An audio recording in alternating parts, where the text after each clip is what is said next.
Deloitte predicts that in 2013, more than 50% of the Fortune 500 will adopt a bring your own computer or BYOC policy. But at the same time, we're also predicting that numerous firms that already have a BYOC policy will stop allowing it.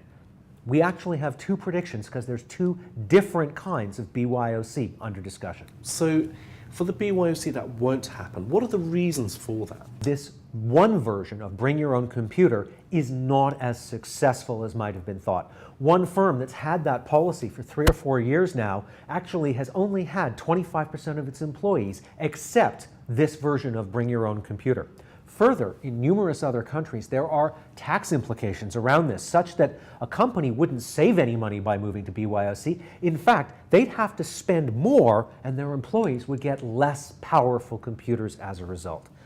Fundamental reality is that most employees don't actually want to procure their own computers. They actually just want a better, newer version of a PC, and that will usually reduce most of the requests for BYOC. So are there any forms of BYOC which you think will be successful? That's the other version, and it isn't where the company pays for the computer and there's an allowance. Instead, employees take a computer that they already own, that they already support, that they've already paid for. Nothing gets expensed to the company, but they don't use a corporate machine. Instead, they do all their work tasks through their own computer. Now that sounds very sensible, but it also sounds a bit familiar. Isn't that a bit like webmail?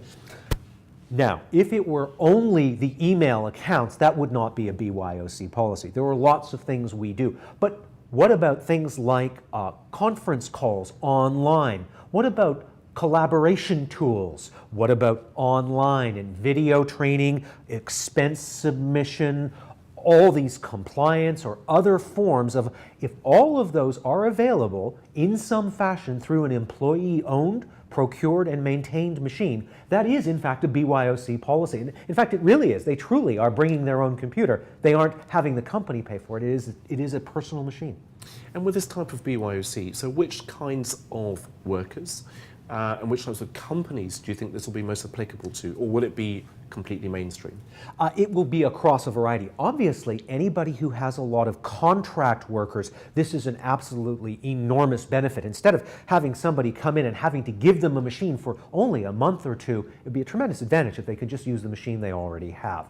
Technology workforces also have a lot of employees who are very attached to specific kinds of machines. Allowing them to keep using their preferred device would presumably enhance productivity.